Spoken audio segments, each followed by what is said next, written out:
Alrighty, guys. Good afternoon to you all here. It is June 12th, 2025. Hope you guys are all doing well this afternoon. And sorry, guys, it took me a long time to get this video out this afternoon. Had some stuff going on this morning. Had to get some stuff verified in terms of social media, all that stuff, yada, yada, yada. So, wanted to go ahead and get this video to you guys here. We've got some significant flash flooding ongoing across Texas. I made a video late last night. We did a little mini live stream last night to get people prepped in the southeastern and south central Texas area. We actually had a confirmed tornado last night just outside of San Antonio, Texas, in the San Marcos area. So, that was actually a PDS warning that had got issued there. So good news is everything is good in terms of the tornado potential right now. We've not seen any really severe weather today. It's been mostly just the significant flash flooding threat, but we are expecting severe weather today, tomorrow, and over the next couple of days here. We've got a system up here in the northern high plains that's allowing for a cluster of storms to move into Minnesota, into the Dakotas here, back up into Montana, and then a little marginal risk back over here into the northeast later on this afternoon. Another one down here along the Appalachians and down to the southeast, and a bigger one where our flooding threat is occurring back down here into portions of the Gulf and into the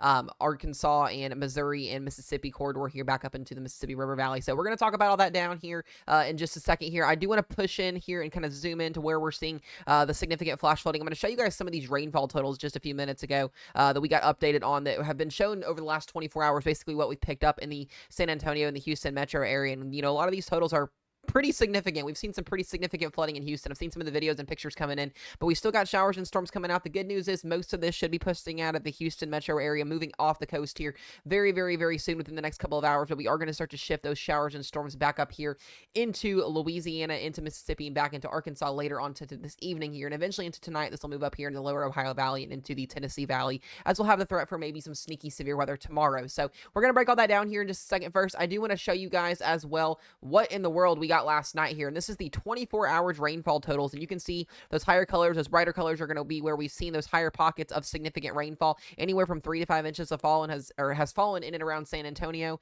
Killeen, Waco, College Station, 3 to 5 inches in those areas. And then we have our highest totals just to the east and south of Houston metro area down here towards Victoria, where we've seen over a foot of rainfall that has fallen east and in central portions of Victoria, Texas, closer to like Galveston, along the Interstate 10 corridor south of that area there. So significant 12-inch plus totals here that have fallen in this area just over the last 6 to 12 and maybe even 15 hours here. And those rainfall totals are still continuing to add up. So once we get those official totals in tomorrow, we'll let you guys know on an update on what that looked like. But overall, like I said, just significant rainfall that's been falling here in terms of these areas. And it's also kind of limited the overall severe weather threat that we've been seeing over the last couple of days here. So I do want to go ahead and move over here to what we're going to be seeing Storm Prediction Center wise. I'm going to try and keep this video brief for you guys today. I'll have a more longer video tomorrow, but we do have a marginal risk back up here into Pennsylvania. This is for wind and for hail. Another marginal risk back down here into western and central North Carolina, eastern Tennessee, back down here into the southeast Georgia, South Carolina, and eastern Alabama. Wind and hail associated with that risk.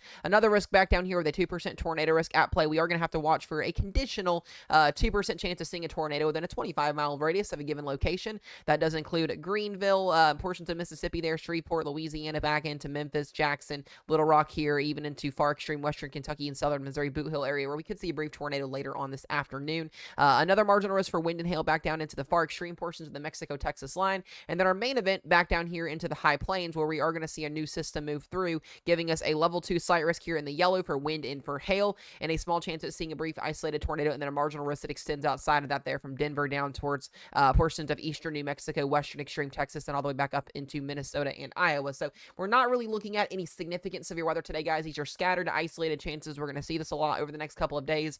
2% tornado risk here for eastern Wyoming and western portions of Nebraska, and then a 2% that goes from the southeast down here to Texas. Most of that will actually be updated here in the next hour, so we'll probably see that 2% shrink a little bit. Wind threat at 5% across the board and 15% up in that slight risk for wind up to 60 to 70 miles per hour, and hail threat at 15 and 5% as well, where we could see 1 to 2 inch diameter hail in all regions that are highlighted. We get to tomorrow's forecast here. I'm going to let this load in. We do have a pretty big marginal and slight risk tomorrow, and this is typically where we start to see severe weather shift. I've been talking about this over the last couple of days, but we do have a level 1 marginal risk that goes basically from the high plains from Montana all the way back down here into Texas, Oklahoma, Oklahoma City, Lubbock, Midland. You guys are in a level 1 risk, level 2 slight risk here in the yellow. This extends from northern Texas Panhandle all the way back up here into Nebraska, Kansas, into western South Dakota, getting into Wyoming and getting into Montana here, where we will see a new system that will be moving its way in. Wind and hail will be on the table here. The threat for tornadoes is very, very slim. We actually saw a couple brief tornadoes yesterday outside of a 2% risk zone that was not issued, but that was in place for a brief 2%, but not 0% tornado risk that was there for for Wyoming and Montana yesterday. So the same thing kind of applies to tomorrow there. Chance of seeing an isolated tornado, wind threat at 15-5, and hail threat at 15-5 with a hatched hail threat for Billings and portions of northern Wyoming here in southern Montana. So be mindful of that if you're out and about tomorrow in those areas. Other than that, general thunderstorms at play. I would not be shocked to see tomorrow a marginal risk be issued for this area here, and that's going to be due to enough wind shear out of the southwest here, some instability, some 3K kilometer cape, 3K AGL cape is what we call it, enough instability out there to give us a chance for some damaging winds, some hail, and maybe a brief tornado threat tomorrow. So SPC is kind of waiting to issue this. We see it on the models. We'll talk about it here in a second, but I wouldn't be shocked to see a risk zone issued tomorrow for this area here across western and central Kentucky, southern Illinois, southern Indiana, eastern Missouri, maybe even in northern Tennessee, as things will potentially shift a little bit in favor of severe weather there. Now, I do want to get to the day 3 outlook here as well. We do have another marginal risk for severe weather on your Saturday here, as we can see the threat for, an isolated shower or two with some severe weather, some wind, some hail. Wouldn't be shocked to see a level 2 slight risk introduced as well. But once again, your classic central southern plains, high plains here for severe weather as we continue to see troughing happen off in the west. We get to the day 4 through 8 outlook. We're not expecting too much in terms of severe weather. The Storm Prediction Center is watching for a threat for maybe more concentrated event going into next week, maybe around the Tuesday, Wednesday, Thursday time frame. So we're not expecting anything significant out of that for now. We'll keep you guys updated on that. Here's the latest radar here of what we've got going on here. Showers and storms continue across the southern plains here and into the Gulf states. We're going to see this upper level low that's eventually going to lift. And what's going to happen through the overnight hours is that low will lift. We'll get some heavy rainfall up here, potentially into southern Missouri, northern Arkansas. Most of this rainfall will be clearing out. We should see things dry out here across Louisiana, across Texas, across a lot of these areas that have seen rain. But once we get to tomorrow, this is where things get a little bit interesting. We'll talk more about this in tomorrow's video.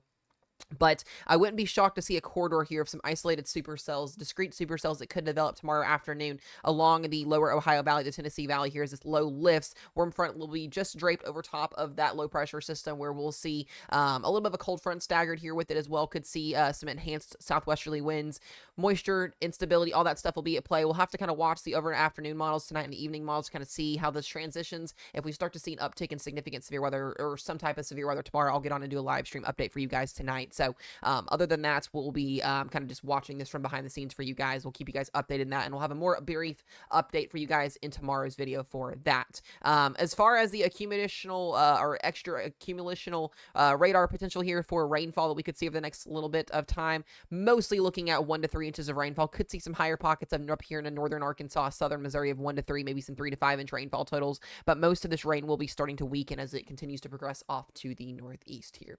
Now, briefly here, another weather update for our global models here. 12Z European model run just finished, so we're going to use this to kind of talk about today. Once again, zonal jet stream starting to develop here across the plains, across the northeast here. Low pressure system giving us our severe weather threat today, moving us through tomorrow. And as we go into Saturday as well here, that system will move its way up into the Ohio Valley and move out on Saturday. And then we get our big old fancy ridge. And once again, model discrepancy here. GFS has this ridge a little bit bigger. European has this ridge a little bit weaker. This would allow for a decent little high pressure system to set up. But what's going to happen is troughing is going to develop. And we're going to allow for, once again, meridional to zonal flow here over top of that ridge. And that's going to support severe weather across the high plains here. And even going into, maybe even into the upper Midwest going into early next week. Could see some zonal flow on the backside of this ridge, depending on what that looks like over the next couple of days. We'll see. I will mention this ridge is not going to be here for long. We're going to see that ridge pretty much crash and break because of the lack of intensification of that ridge. And we're going to go back to some troughing early to mid next week here. Could see a little shunt of some severe weather back up here into Minnesota, Wisconsin, Iowa, getting up into the high plains and the central plains and Midwest. Going into the midweek of next week, could see an all hazards event potentially on the table. Doesn't look to be an outbreak or anything, but definitely looking at potentially all hazards. And that would even go potentially into the Northeast on Thursday and Friday.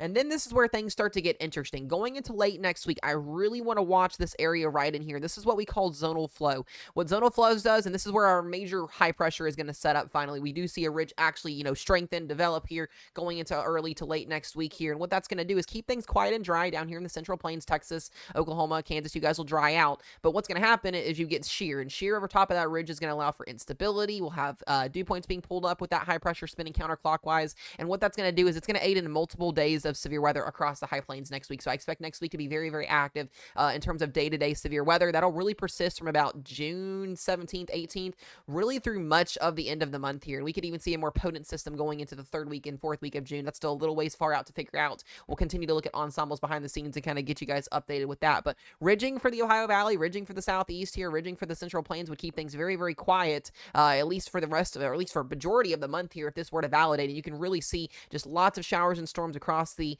high plains here, maybe even getting into the Northeast, and we'll continue to see temperatures really, really build back down here into the southern and central plains here. Here's just an idea of showers and thunderstorms across the board. As I mentioned, we're going to see these day-to-day storms as we get instability, as we get dew points set up here with that troughing that's going to be coming in. That really is going to be through next Wednesday, through next Friday, maybe a more organized system back up here into the high plains next Wednesday and next Thursday. But other than that, you guys can see the blobs of green, yellow, and red on there, and that typically means day-to-day thunderstorm potential. But once we get into that last week of June, I do expect the ridging to set up and potentially some lesser overall severe weather potential. So we'll hopefully can get into that pattern. That would be nice. I'm honestly tired of talking about severe weather. I know you guys are tired of hearing me talk about severe weather here. We're going to be doing some gaming streams, some fun live streams over the next couple of days as we, kind of move away hopefully from some severe weather episodes here. We'll still cover if we need to cover on days where things look pretty crazy or anything like that. One more thing I'll give you guys to take away here is going to be the rainfall over the next 7 days, and you can see the higher pockets of heavier rainfall, 1 to 3 inches of rainfall casually, some higher spots in and around the Arkansas, the Arklatex area here, the Boot Hills of Missouri could see some higher totals, and then back up here into Minnesota, Wisconsin, Iowa, we could see some higher totals of some rain going through next Monday here of 1 to 3, maybe 3 to 5 inches locally. So we'll keep you guys updated on that there. Be weather aware if you guys, as always, will be. Know where to go if you get warnings, anything like that, etc. And we will keep you guys updated. Stay safe, be weather aware, and we'll see y'all in the next one.